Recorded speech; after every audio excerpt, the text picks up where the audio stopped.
Hello everyone and welcome back to the channel. जैसे कि आज के थंबनेल में आपने ऑलरेडी देख लिया होगा कि आज की वीडियो जो है वो DNS versus GP rating course के बारे में है।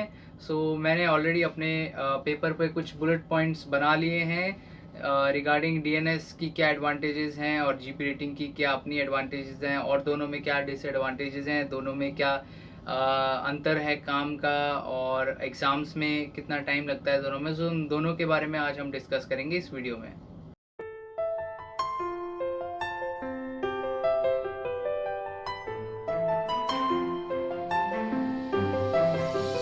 हम बात करते हैं डीएनएस कोर्स के बारे में। तो डीएनएस का कोर्स जो होता है वो 1 साल का होता है और डीएनएस का कोर्स में जो फीस है that is around starting from 4 lakh to it goes up to nearly 7.5 to 8 lakhs, depend करता है कौन से आप कॉलेज में जा रहे हैं। और उसके बाद में आप शिप में ज्वाइन करते हैं एज अ डेक कैडेट और डेक कैडेट की रैंक पर आप सेल करते हैं 18 मंथ्स डीएनएस कोर्स करने के बाद, जो कि आप कंप्लीट करते हैं 2 से 3 कॉन्ट्रैक्ट में। उसके बाद में आपको एग्ज़ाम्स में इंडिया में 1 साल से 1.5 साल यानी कि 12 महीने से लेकर 18 महीने जो हैं लगते हैं। उसके बाद आप ज्वाइन करते हैं एज अ जूनियर ऑफिसर या फिर थर्ड ऑफिसर। अब हम बात करते हैं जीपी रेटिंग कोर्स के बारे में। तो जीपी रेटिंग का जो कोर्स होता है वो 6 महीने का कोर्स होता है और उसके बाद उसकी जो फीस है वो स्टार्ट होती है 2 लाख से लेके it goes up to 4.5 lakhs depending on which college you are joining. उसके बाद आप जब जीपी रेटिंग का कोर्स ख़त्म कर लेते हैं और आपके पास जॉब होती है, जब आप शिप पर चढ़ते हैं तो you join as a trainee OS और ट्रेनी ओएस, उसके बाद ओएस, उसके बाद में एबी एंड उसके बाद में अगर आप एग्ज़ाम्स देने के लिए जाते हैं तो आपको जो टोटल सी सर्विस करनी है वो है 36 मंथ्स। और इंडिया में अगर आपको एग्ज़ाम देना है then you have to go through NCB process, जो कि पहले एनसीबी में एग्ज़ाम देना है आपको, फिर एनसीबी में सेलिंग करनी है नियर कोस्टल वॉयज इंडिया, यानी कि इंडिया की ही जो बाउंड्री है उसी में आपको सेलिंग करनी है। उसके बाद में आप फिर फॉरेन गोइंग का एग्ज़ाम देंगे। उसके बाद आप फॉरेन गोइंग में एज अ जूनियर ऑफिसर या थर्ड ऑफिसर ज्वाइन करेंगे। तो इसका मतलब ये है कि जो जीपी रेटिंग करते हैं लोग, वो लोगों को ओवरऑल एग्ज़ाम देने में और एक ऑफिसर बनने में डीएनएस कैडेट से ज़्यादा टाइम लगता है, क्योंकि सी सर्विस रिक्वायर्ड जो है ओवरऑल वो ज़्यादा है एंड देन अगेन एनसीबी का एक प्रोसेस है जो आपको फॉलो करना है। उसके बाद में हम काम की बात कर लेते हैं कि एक डीएनएस का जो डेक कैडेट होता है वो ऑन बोर्ड क्या क्या काम करता है। तो जैसे कि उसका काम है क्लीनिंग हो गया, ब्रिज वॉच लुकआउट हो गया, उसके बाद में जितना भी पेपर वर्क वगैरह होता है चीफ ऑफिसर का, चाहे तो थर्ड ऑफिसर भी उससे हेल्प मांग सकता है, सेकंड ऑफिसर भी, वो उसके इंटरेस्ट के ऊपर भी है, वो सब पेपर वर्क भी करेगा। देन डेक पेड मेंटेनेंस हो गया, चिपिंग, पेंटिंग, ग्रीसिंग, स्टेंसिल वगैरह करते हैं, ये सारे काम हो गए। उसके बाद कार्गो वॉच में वो उसके ऊपर है कि उसको कितना एक्सपीरियंस है, तो चीफ ऑफिसर उसको 6 on 6 ऑफ डेक पे भी करवा सकता है। उसके बाद वो सीसीआर में भी जो है अपना सीसीआर में रह के कार्गो लोडिंग के टाइम पे मॉनिटर करता है और कार्गो डिस्चार्जिंग के टाइम पे भी मॉनिटर करता है और ऑफिसर जो है उनकी हेल्प करता है सीसीआर में और डेक क्रू की भी हेल्प करता है डेक पर। और कुछ शिप्स में सीसीआर जो लाइनअप वगैरह करना होता है वो सब भी जो है कैडेट करते हैं, उनके इंटरेस्ट के ऊपर भी है बट उनको आना भी चाहिए, तो इस वजह से जो है चीफ ऑफिसर ही मेक श्योर कि वो लोग उस चीज़ को परफॉर्म करें। और उसके बाद में पंप रूम लाइनअप हो गया आपका। अब हम एक डीएनएस कैडेट के जो वर्किंग आवर्स है वो देख लेते हैं। तो वो मॉर्निंग में सुबह 4 बजे जो है वो अपना ब्रिज वॉच करेगा 4 से लेके 8 तक। उसके बाद उसी ब्रिज वॉच के अंदर वो ब्रिज क्लीन भी करेगा। उसके बाद में 8 से लेके 12 जो है वो अपना डेक मेंटेनेंस करेगा, जिसमें वो अपना ब्रेकफास्ट 7:30 टू 8 o'clock के बीच में कर लेगा। Then he will go for his deck maintenance और डेक मेंटेनेंस के बाद में दिन में 12 से 4 जो है उसकी छुट्टी रहती है और उसके बाद जो है शाम को 4 से 8 again he will be on the bridge watch. तो ये तो हो गए उसके वर्किंग आवर्स, जो कि ऑन एन एवरेज रह जाते हैं 12 से 14 घंटे वो एक दिन में जो है पूरे कैडेटशिप में, वो उसका यही शेड्यूल रहता है नॉर्मली। तो वो 12 से 14 घंटे एक डेक कैडेट जो है शिप में काम करता है। लेकिन एक चीज़ है कि डेक कैडेट जो है वो किसी भी चीज़ के लिए रिस्पॉन्सिबल नहीं होता है शिप पर और उसका जो काम रहता है that is also not normally very risky. मतलब उसको हम टैंक एंट्रीज वगैरह नहीं करवा सकते हैं या वर्किंग अलाउट वगैरह नहीं करवा सकते हैं, बिकॉज वो थोड़ा रिस्की काम होता है and that only is performed by professionals जो कि रेटिंग्स होते हैं. So that's why he will normally not do any tank entry और डू एनी मेंटेनेंस और tank cleaning other stuff like this for the because he is a trainee cadet, so we cannot trust him and he is also not responsible for anything. बात करते हैं GP rating जो लोग करके आते हैं उनके काम के बारे में. तो जीपी रेटिंग जो करके आते हैं और स्पेशली मैं बात करूंगा जो डेक साइड में आते हैं जो as a trainee OS join करते हैं, तो अब उनके बारे में बात करेंगे. वैसे ट्रेनी ओएस और ओएस और एबी जो हैं ये तीनों तो रेटिंग बैकग्राउंड से आते हैं. तो इन तीनों का जो काम है वो आपकी मतलब मैं अगर एक रेटिंग के बारे में बात करूंगा तो वो डिपेंड करेगा कि मैं वो उसकी रैंक क्या है. तो ओवरऑल हम सारी जो ये तीनों रैंक्स इनको कंबाइन करके एक बात बता देते हैं कि रेटिंग जो होता है वो क्या क्या काम परफॉर्म करता है. So again they will also do bridge watch lookout जो होता है, देन अकोमोडेशन में क्लीनिंग होती है. उसके बाद में जो पायलट ऑन बोर्ड होता है और कभी हम नैरो चैनल में है जो कुछ भी है तो उस टाइम पे स्टीयरिंग जो है वो ए करता है. So that is also what GP rating I will do. तो स्टीयरिंग हो गया. उसके बाद में they will do the deck maintenance, chipping, painting, greasing और वो also they are also fire fighter. और कोई टैंक एंट्री करनी है, बलास्ट टैंक में अगर एंट्री करनी है, कुछ मेंटेनेंस है या कुछ भी रेगुलर इंस्पेक्शन वगैरह है, so they will do the tank entry with chief officer. And also in cargo tanks when we are doing tank cleaning, that time also the ratings they will do the tank entry. और उसके बाद में working अलॉफ्ट हो गया, working along side हो गया ship के, so that also will be performed by the rating. So ये जो हैं सारी चीज़ें जो हैं ये रिस्की काम है जो एक कैडेट नहीं करता है. और सो डेफिनेटली जो रेटिंग्स का काम है वो काफ़ी ज़्यादा जो है इम्पॉर्टेंट होता है शिप में. आई ऑल्सो बिलीव कि ratings they are the heart of the ship. मतलब उनके बिना जो है अगर वो लोग काम नहीं करेंगे देन डेक के लिए मैं बोलूँगा तो काफ़ी काम जो है वो पेंडिंग रहेगा और काफ़ी इम्पोर्टेंट टास्क जो है वो ओवरऑल पूरे दिन में जो है ratings they perform. Cargo watch वगैरह में वो लोग 6 ऑन 6 ऑफ करते हैं. अब हम बात कर लेते हैं एक जीपी रेटिंग जो करके जाता है उसके ड्यूटी आवर्स की. सो morning 7 o'clock they will get up and they will do their designated area cleaning जो अकोमोडेशन में क्लीनिंग होती है. उसके बाद में 8 से 5 दे will do their deck maintenance जिसमें टी ब्रेक होती है 2 बार और 1 बार होता है लंच ब्रेक. और उसके बाद में they are done for their day. उसके बाद अगर हम पोर्ट में होते हैं तो 6 ऑन 6 ऑफ तो वो करते ही हैं. अगर कभी प्रोविज़न आ जाता है, कोई स्टोर्स आ जाते हैं तो इस काम के अलावा भी कभी इमरजेंसी अगर कोई होती है so they will be the first one who will be called for any job जो कि डेक में कोई इमरजेंसी है या कोई एक्स्ट्रा स्पेशल काम है. So these people will be called most of the times. तो अब हम बात करेंगे डीएनएस कोर्स की एडवांटेजेस के बारे में. तो जो डीएनएस का कोर्स कर लेता है जो कैडेट होता है उसको सिर्फ 18 महीने की सी सर्विस जो है वो रिक्वायर्ड होती है अपने एग्ज़ाम्स अपीयर करने से पहले.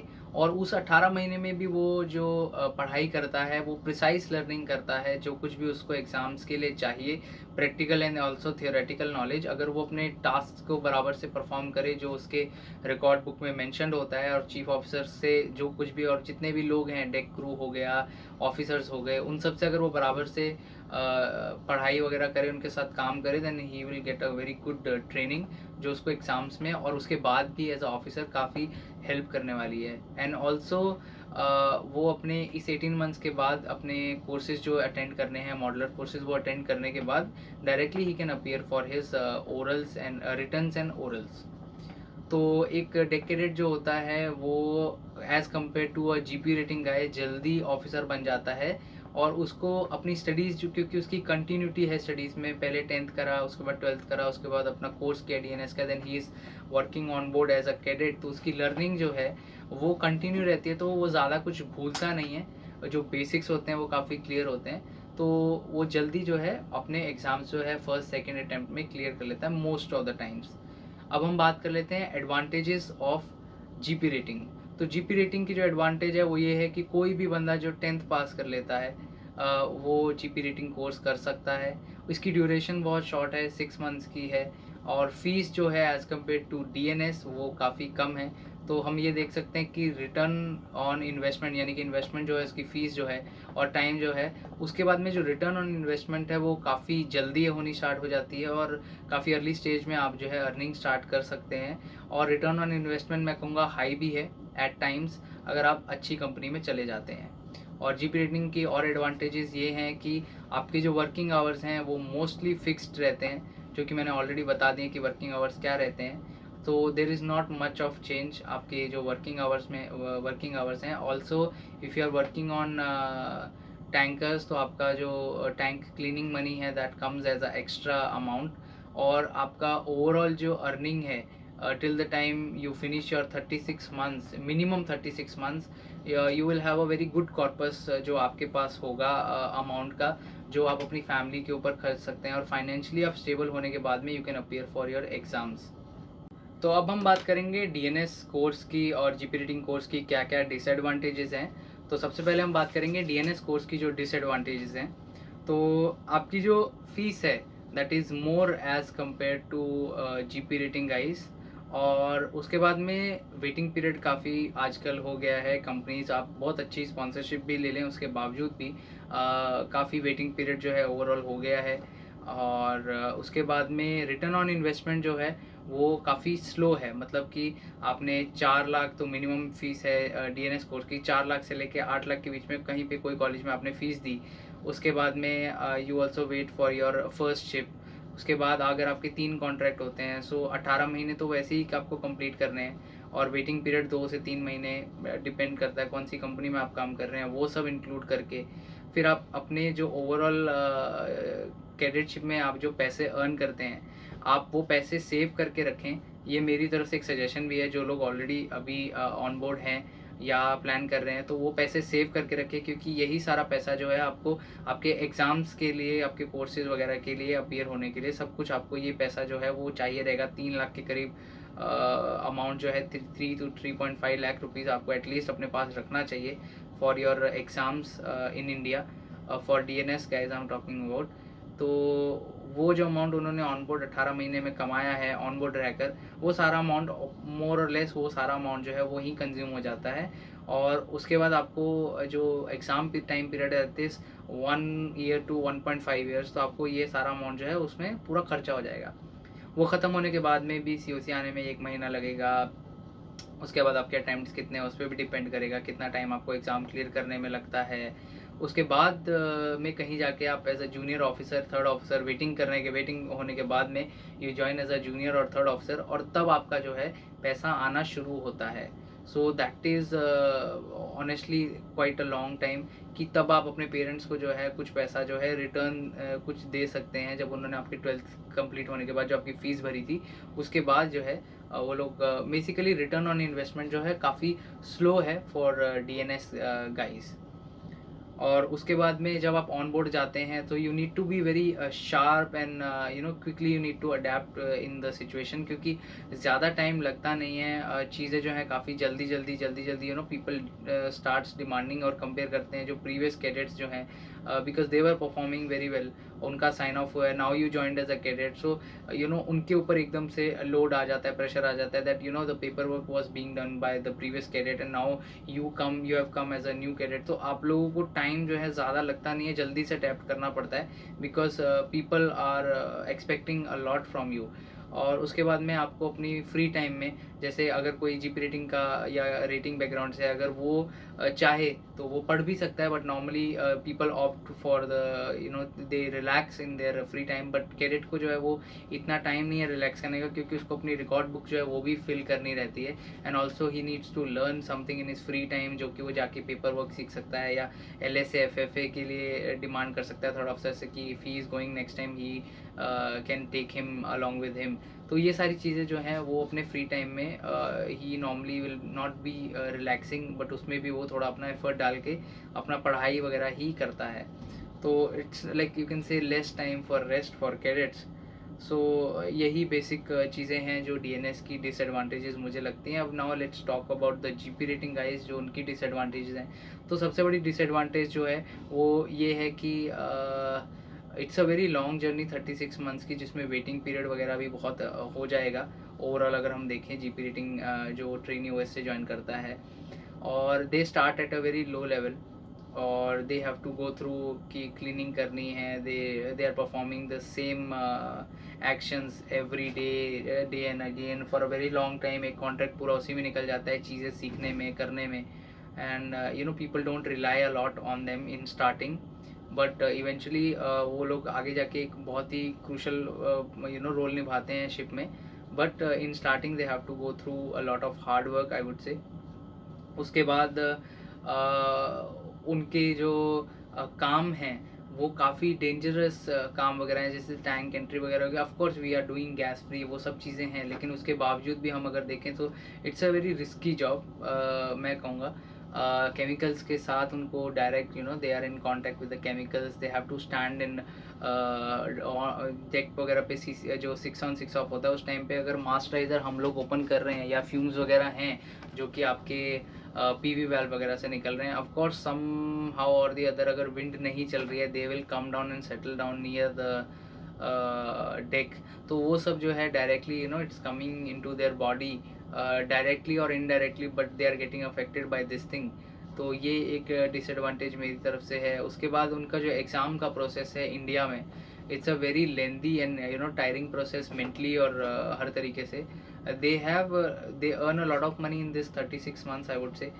तो वो अपनी फाइनेंशियली तो अपनी फैमिली को सेटल कर लेंगे, बट उसके बाद में if they want to become officer in India then it's a long process. आपको एनसीबी करना है, एनसीबी में एग्ज़ाम, पहले एनसीबी का एग्ज़ाम देना है, फिर एनसीबी में सेलिंग करनी है, then you go for your FG exams. तो काफ़ी टाइम जो है वो डिले हो जाता है, and by the time you become a foreign going third mate, your age is pretty much, you are very much older than DNS का है जो एक ऑफिसर बन जाता है जल्दी टाइम में। तो हम वो कंपेयर करें तो 2-2.5 साल का, 3 साल का भी फ़र्क पड़ सकता है। एंड आपकी जो पढ़ाई है वो उसमें काफ़ी गैप आ जाता है। अगर आप डायरेक्टली 10th कंप्लीट करने के बाद में जीपी रेटिंग करके चले जाते हैं और साइंस वगैरह, मतलब आप 12th नहीं करते हैं और मैथ्स वगैरह नहीं पढ़ते हैं, तो काफ़ी डिफ़िकल्ट हो जाता है कोप अप करना ये सारी चीज़ें, जो पढ़ाई वगैरह है मेन चीज़।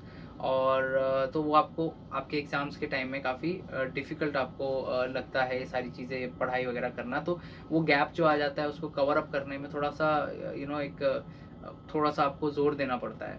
तो ये एक डिसएडवांटेज है। फिर आप सीसीआर में, ब्रिज में, पेपर वर्क में you are not spending a lot of time, I would say कि most of the times you are not doing any paper work. जो कुछ भी हम लोग ऑन बोर्ड रहते हैं एज अ रेटिंग, तो हम लोगों का पेपर वर्क में कोई लेना देना नहीं है। So when we become officer तो ये एकदम से हमारे लिए, यू नो, इट्स एक नई चीज़ आ जाती है।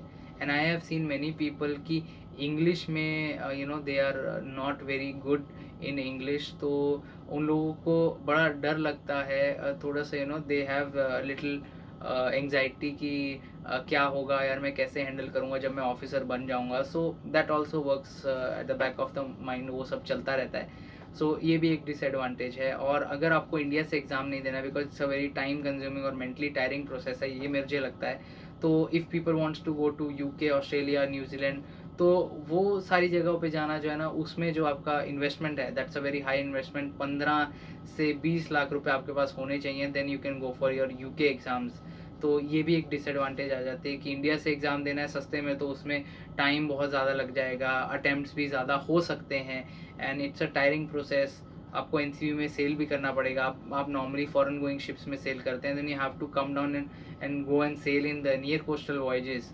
तो वो एक थोड़ा-सा, यू नो, एक पूरा वर्क एनवायरनमेंट मुझे लगता है कि थोड़ा-सा अलग है। वो सब चीज़ें से आपको जाना पड़ता है। अगर आप इंडिया से एग्ज़ाम नहीं देना चाहते हो, यूके से देना चाहते हो, तो फिर आपको पैसा बहुत चाहिए।